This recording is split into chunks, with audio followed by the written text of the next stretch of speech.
Hello, good evening, and welcome to episode 3 of SCOTONOMICS. This is a show where myself, William, and our audience are on a journey of discovery about how the economy really works. So every second Wednesday on YouTube, SCOTONOMICS delves into the details of our modern economy and harvests nourishment for independent minds. In tonight's episode, we discuss the current American economic revolution. But before we hear from our guest, Professor Yeva Nersisyan, I wanted to ask William what grabbed his attention this week. Hello everyone, and nice to be with you. I think what I've picked up this week is still this deficit myth in the United Kingdom, and still seeing politicians talk about needing taxation to pay for stuff.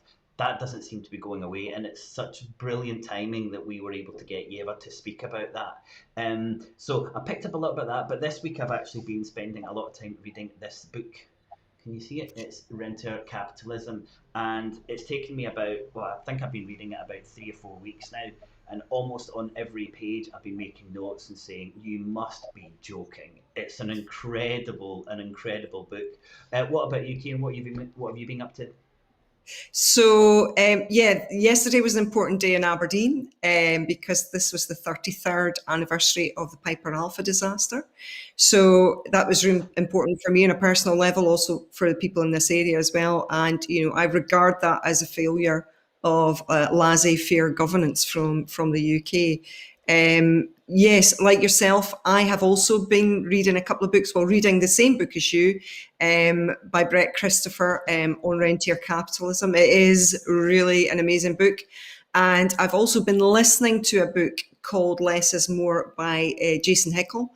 And it's really profound, and I would recommend them both to both of our viewers. So, so now let's hear our guest, who's come to tell us about the the US economy, I should say, Yeva Nersisyan. Brilliant. I'll play that video, and just to say, I'd love in the comments if you can let us know the books that you're reading. That would be really interesting, and what's kind of been exciting you this week with economic news. And that's the book. I think this should be the first book in our book club that we were thinking about, because it really is absolutely fantastic. But let's go over to Yeva.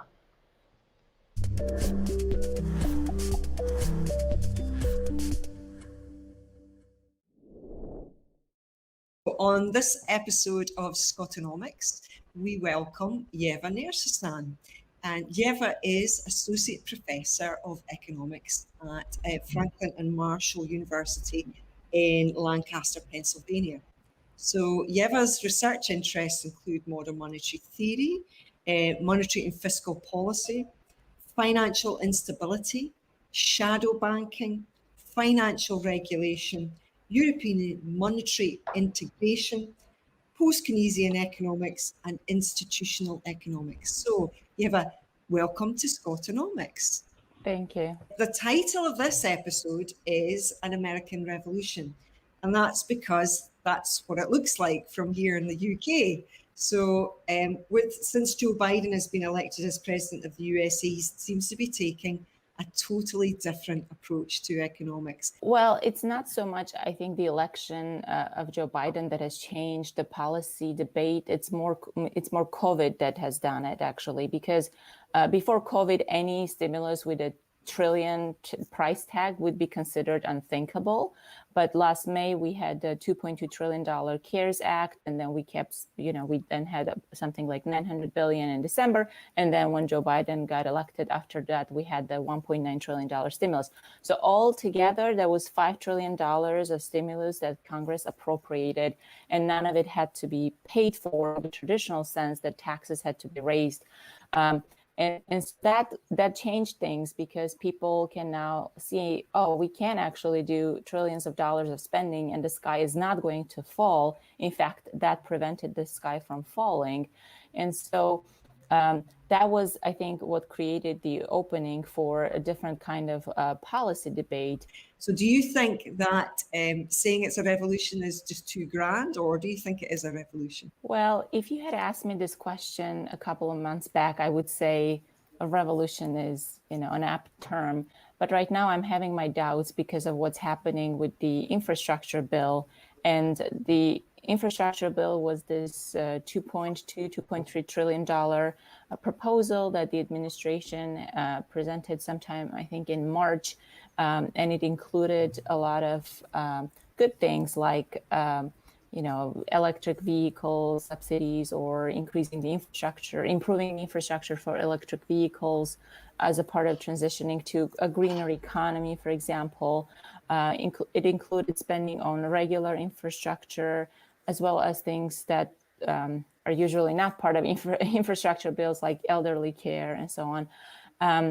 And so the price tag itself was very, relatively big, right? 2.3 trillion. It was not, we hadn't had anything comparable in a long time. So that was good. But right now, the hopes that it will actually pass, and the hopes that Joe Biden is actually standing behind it, are fading.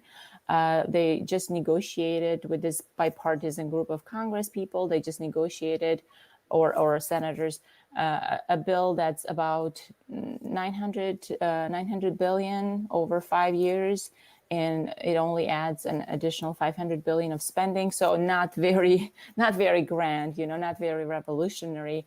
There is also a second track where the progressives are going to try to pass other bills through a different process, which does not require the participation of Republicans. So there is still hope that that will pass. But right now, it's not really clear what's going to happen. The progressives are trying to take a stand, and Joe Biden's instincts seem to be, for bipartisanship, regardless of whether it gets the job done or not, right? He's sort of given mixed signals. On the one hand, he says, we want both of these things to happen. The big bill that progressives are pushing for, and the bipartisan. It's not really clear whether once the bipartisan passes, whether there will be enough support from the more conservative Democrats to do the other stuff. In particular, because this bipartisan bill just includes what we would call traditional infrastructure stuff, and it leaves out a lot of the climate change related spending. It leaves out a lot of the social infrastructure kind of spending. So yeah, I mean, if everything that he had proposed, the two bills, the infrastructure bill and then the social infrastructure bill, which adds childcare, tax credits for children, improved tax credits, other things like subsidies for childcare, education and so on. If all of that passed, I would call that a revolution. But for now, it's more like wait and see what happens. I would also say that MMT being out there has helped a lot. Even if people don't necessarily refer to it, they don't say, well, MMT says we can do this. There are still Congress people who say, well, we don't have to always pay for spending, right? And what they have in the back of their heads is an MMT kind of approach where spending doesn't have to be paid for necessarily with tax increases, because we have our own currency, we have sovereign currency. So the debate has definitely changed. And even when we were passing the very last stimulus, which was about $2 trillion, the conversation was not whether it's going to add to the deficits and whether that's sustainable or not. What we were talking about was inflation. Even the fact that we were talking about inflation rather than deficits and debt, which is what we were doing after the global financial crisis, right? We had a meager $800 billion stimulus, and we did it once and we called it a day, right? So that's the other difference, that this time we didn't just do one package and say that's it, right? We said, okay, we do one and we see if the economy needs more. And so we went back and we did a second one and a third one. I mean, there was a lot more opposition to the other two, partly because the first one had worked actually. And so the economy hadn't completely disintegrated in a sense. And, the first stimulus put a floor under the economy. And so then people said, well, the economy is doing fine. We don't need the second one or the third one, right? But we still did the second and third one, and that was different from how we did it after the global financial crisis.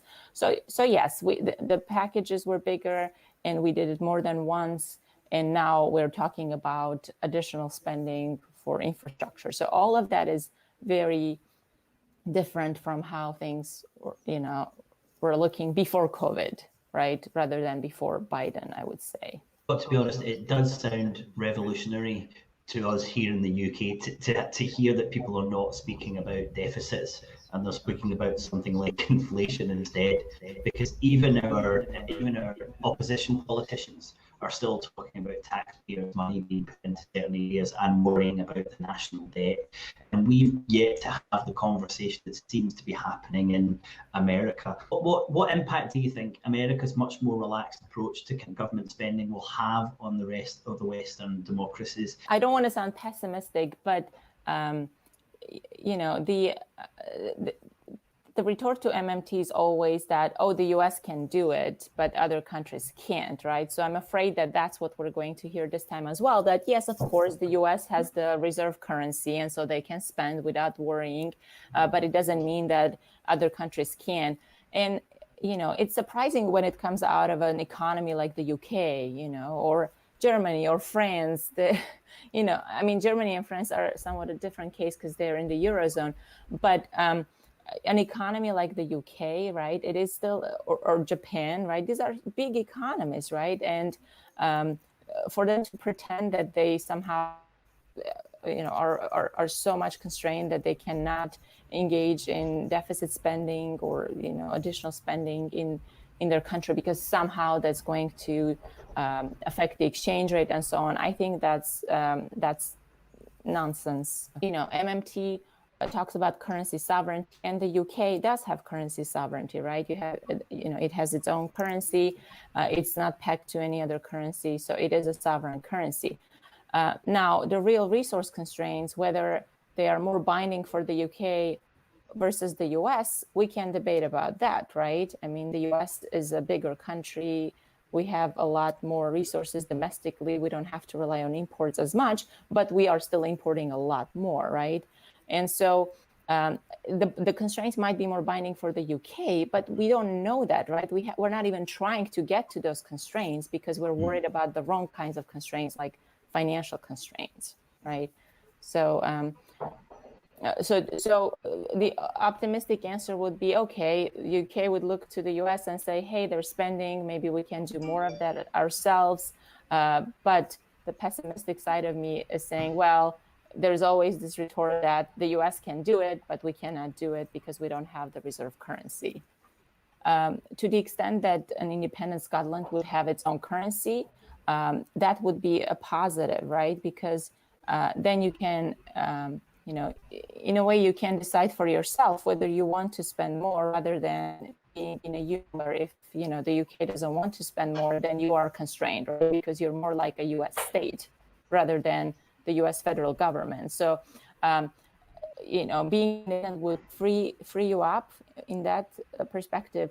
Now, that's still not a guarantee, right, that the right policies would be adopted because, the UK has currency sovereignty, but it's not using its currency sovereignty in the right way. So the same could still be true of an independent Scotland, right? So, it's a necessary condition, but it's not sufficient, right? The currency sovereignty. Now, as far as the real resource constraints and the fact that you're small doesn't necessarily mean that you're not going to be in a good position. I mean, look at a country like Switzerland or look at a country like Belgium, right? They're not very big, but they're still doing pretty well, I would say. So just the size itself, I don't think matters very much. It's not the size that's a determining factor. It's how you use a country's resource, and an economy the size of Scotland should be in a position to be able to make those choices the same as America or United Kingdom or Japan. Right, it can, right? So the size itself doesn't really matter. You could be a small country, but you could have an educated and healthy workforce, right? And that could be your plus. You could have other things to offer if, to the rest of the world, if that's something you need, because you need to import certain things. And so you might need to offer other things which you can export, right? But you can also sort of look inward and try to be more self-sufficient by using your own resources to their fullest extent, especially your labor resources, right? Which is the most precious resource if you think about it, and the one that's scarce, but the one that we sort of ignore and we misuse and we don't use fully in developing countries and developed ones as well. Yeah, but you've mentioned MMT a few times, and there's a little bit of a misunderstanding about MMT in Scotland as there is kind of globally. Would you be able to just give us a little bit of a summary on what you view MMT and how it can be used to look at an economy? Sure. So MMT says that a country that has its sovereign currency, that is currency that you issue, that is not pegged to another currency or a basket of currencies, or a metal like gold, which doesn't really happen anymore, but used to. So if you have a sovereign currency, then you're not financially constrained. And a government with sovereign currency spends by basically crediting bank accounts. So if the government needs to make a payment to me, it gives an instruction to its central bank, and then the central bank gives an instruction to my bank to credit my account, while the central bank credits the bank's account at the central bank. So that's how spending happens, okay? And taxation sort of reverses that. So from that perspective, the government is not financially constrained because it's not constrained in its ability to credit bank accounts, right? All it needs is a computer, and it can do so. So that's why MMTers often say that the government spends through keystrokes, okay? Because you have to put in the numbers in your computer. So that does not mean that the government is not constrained at all, right? Because that's one misinterpretation of MMT, that because it says there are no financial constraints, that it's claiming that there are no constraints, which is of course not true. We are de-emphasizing the financial constraints, and we are elevating the real resource constraints, which is the real issue when you're thinking about government spending. Because government spending is about mobilizing resources for using for the public purpose, right? So the resources is what you have to worry about. Do you have the resources to do what the government wants to do? And do you have the right kinds of resources, right? The right mix of resources. So, if you think about World War II, right? The issue was not money. The issue was, do you have enough steel to make weapons, right? That was really the issue. And, if you didn't have the real resources, it would not matter how much money you have, right? And how much money you raise through taxes. So, government spending, if you want to spend more, then you need to have real resource space in your economy to accommodate that spending, right? That's really the constraint that MMT emphasizes. Thinking about climate change, right? Fighting climate change. It's not a monetary problem. We have the money to do it. It's really a problem of whether we have the resources to transition we have the resources to transition in general. The question is whether we can do that in a limited amount of time, like 10 years, right? And if you don't have the resources, then you can create inflationary pressures, okay? So if you are competing with the private sector for steel, right, then you can raise the price of steel, and then that can have impacts on prices in general in the economy. Or if you need oil to transition, right, and then you're raising the price of oil, then that can be in the short term, right, that can present problems, for example. So MMT also does not say let's print money and spend. That's another misinterpretation. So it's like instead of tax and spend, we're saying let's print money and spend, and that's not what MMT is saying. We're not saying we need to change the procedures, we need to stop issuing bonds, right? Even in the current framework where we're issuing bonds to cover the deficits, we can still spend without financial constraints, right? Now, some MMT economists have advocated for stopping issuing bonds altogether, right? So you can think of it as a policy proposal, as a prescription rather than a description, right? But that's not necessary. So, we can debate the merits of that, and it might be useful for some countries and not so much for others. But even within the framework where we issue bonds, there is no financial constraint, because bonds and currency are the state's liability, right? we understand that bonds are a liability, they're an obligation because they have to be paid back. What we don't understand is that what they're being paid back with, the currency, that's also the state's liability, right? So we're exchanging one liability for another when we're paying off the debt or when we're making payments on the bonds, right? And there is no limit to how much of that you can do, because the way you are paying back the debt or making payments on, interest payments on the debt is the same way that you make any other payment, crediting bank accounts, what I mentioned at the beginning, and there is no limit to that. Now, that does not mean that we want high interest payments, for example, or you could still argue that, government debt is disproportionately held by those who are already well off or rich. So there are inequality issues there that we need to be mindful of if interest rates are high, right? There is more interest income flowing into the economy, but it might be flowing into the wrong pockets. So that's something we need to worry about, or we at least need to think about, right? But that does not change the fact that the government is not financially constrained if it has its own currency. So I would say the two misconceptions are, first, that we need to print money for all of this to work, right? When MMT says no, even within the current framework where we issue bonds, it's still true that the government is not financially constrained. And the second misconception is that when we say there are no financial constraints, we are saying there are no constraints at all, which of course is not the case, because there are real resource constraints, which can be binding for especially some developing countries. I really like that you said it's prescription, not prescription.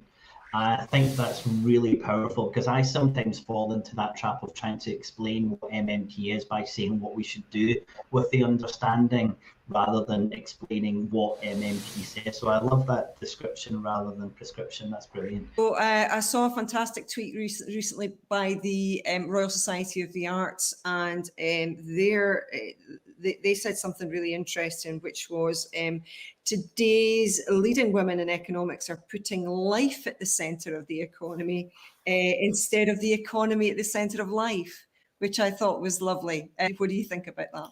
Well, I think feminist economics has always sort of maintained that if you bring in more women into economics as a profession, then the focus of economics itself is going to change, right? Things that weren't studied before will be studied because women bring a different perspective to issues.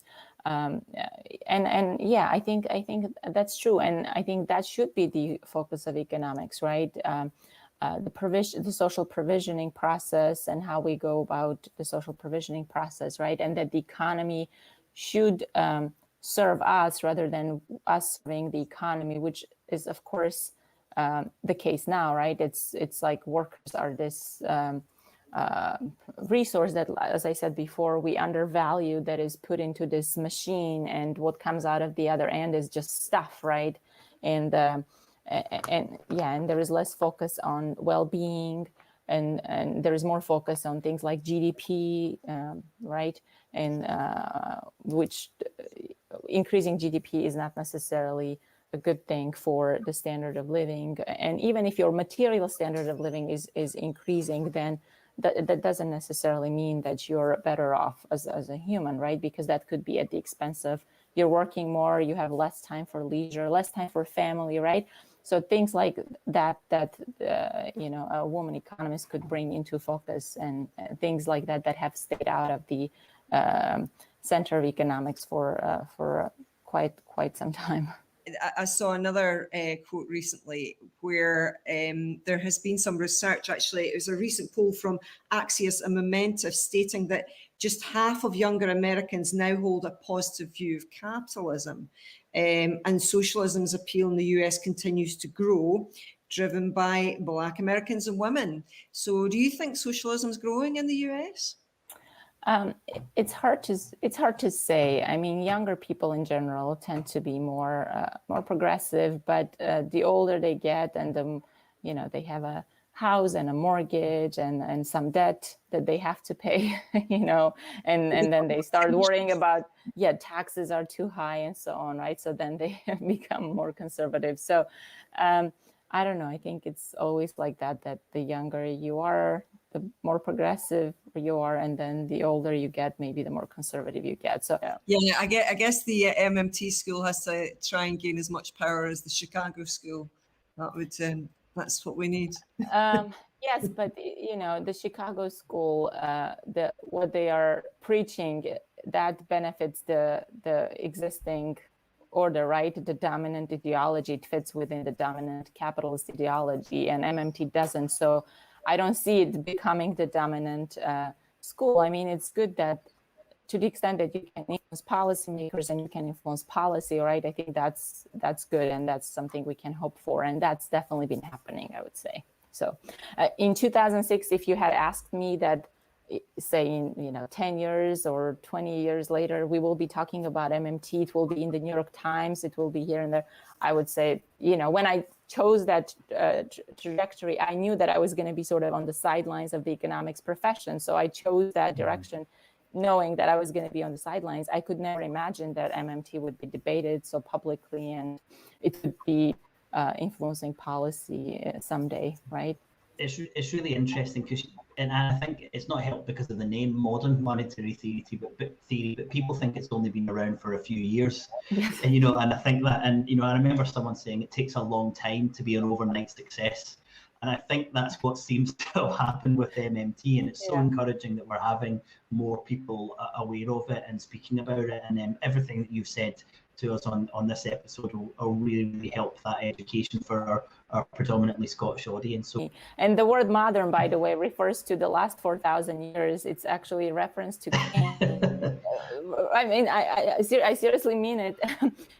Keynes talked about modern money, which is state money, basically, right? And credit money, if you will.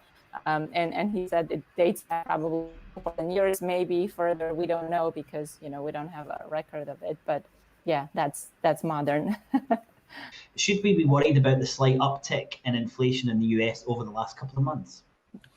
I don't think it's worrisome. Like I mentioned briefly previously, it's that this was expected because we had this period of depressed prices during COVID, right? So, if that's your baseline, of course, then you're going to see this the higher percentage increase than you would have had otherwise. But also there is pent-up demand because a lot of people lost their jobs, but a lot of people did not, right? So, a lot of white-collar people did not lose their jobs. And in addition, they got the stimulus spending, and they also were able to save because they weren't able to spend on anything, right? Nobody was going on vacations or restaurants, movie theaters and so on. So now that spending is flowing back into the economy. So it's normal to see some periods where we would see a higher than usual increase in prices, but I don't think that's going to be a long-term trend. We live in a different kind of economy with globalized supply chains. I mean, American workers here have to compete with workers in developing countries with much lower wages, and those lower wages in China and elsewhere are putting a downward pressure on prices in the US and other developed countries. So I don't think it's going to be a runaway inflation. I don't think it's going to be prolonged, right?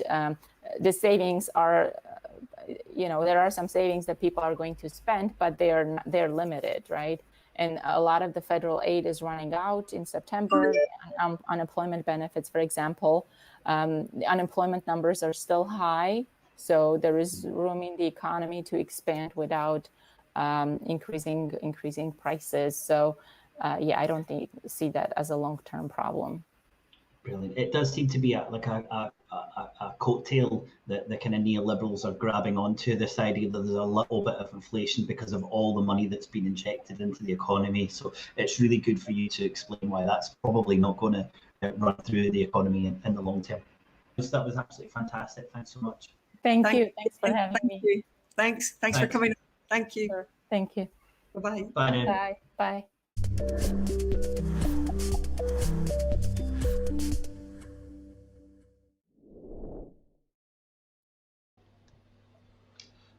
Thank you very much to Yeva. I hope you enjoyed that presentation.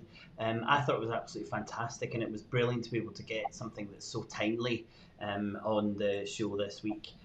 Kieran, what were your thoughts? What any kind of main takeaways you'd like to pick up on that? Yeah, I was particularly interested in what she had to say about feminist economics. I thought that was really interesting. That different perspective. It's so important to have diversity in all areas, really, isn't it? It's so toxic to not have it. And I thought the other thing that was really interesting was the her answer about socialism. Is it just something that when you're young, you're more idealistic? I think that was interesting as well. But Yeah, it's a shame. Young people, they get old. That's a shame, isn't it? Definitely their priorities in life change. I picked up, and just re-emphasized 2 points, and that was the MMT, which we cover quite a lot on the show, is talking about how the economy works, and it's a description of the economy, and it's not saying you have to do X, Y, and Z. And the more conversations I've been having around MMT, it does. People are saying, "Oh, you're saying we should spend all this?" I'm saying, "No, this is just what's possible, and it's the description." I think that was really good. And then as I was able to drop in some of the clips of still what people are talking about, and the one from the British Chancellor was from today when he was talking about spending and taxation. So it looks so different from what's going on in the States to what's happening here. We had a couple of people commenting. Someone was mentioning about Ireland and said it's actually done quite well, and I just wondered what your thoughts were. People are saying Ireland's got the euro, so that's doing okay. So would Scotland? Any initial thoughts on that comment, Kieran? yeah, well, I mean, no, obviously Ireland is not monetarily and fiscally sovereign. It is.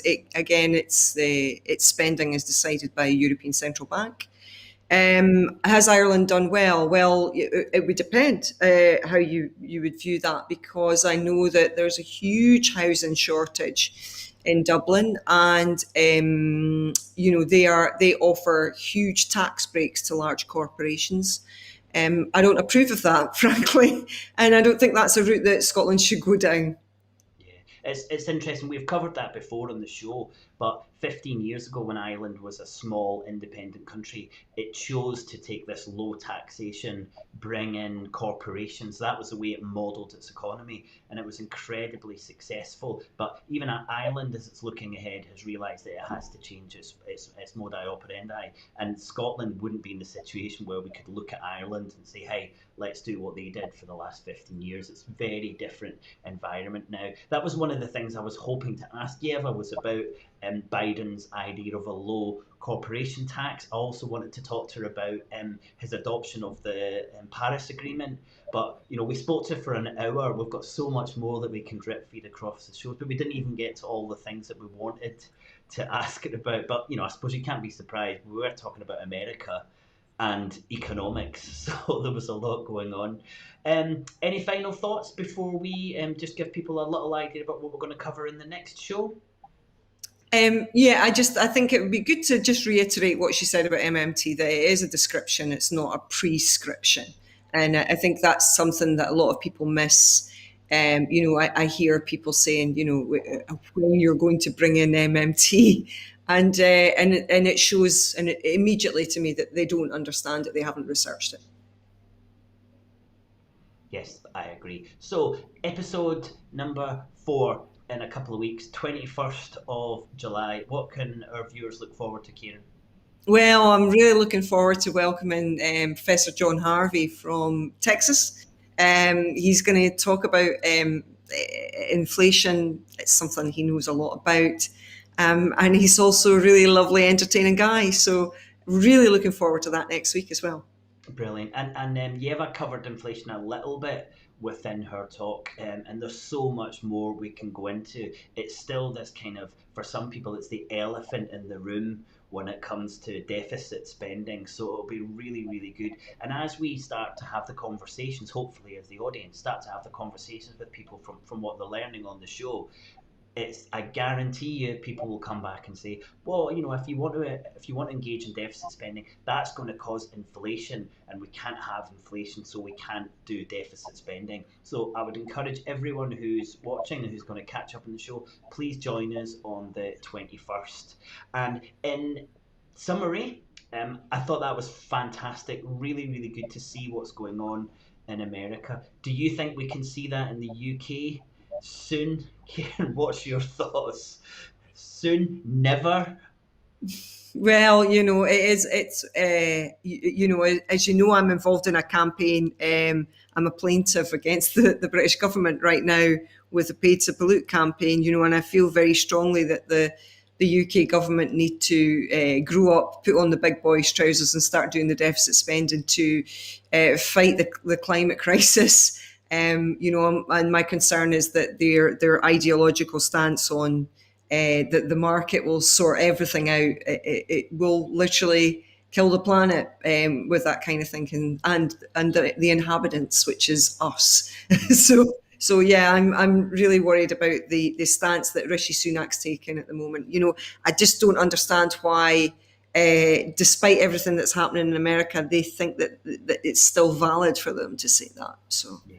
Well, I think one of the reasons that they feel that they can do that is because there's not enough people who've got a clear understanding of what the alternatives are. And hopefully, that's what we're trying to do with the show. Kieran, thanks so much for joining us tonight. And look forward to the show on a couple of weeks' time. And for everyone who's taken part with comments, thanks very much. And we'll see you soon. Thanks so much. Bye now. bye bye.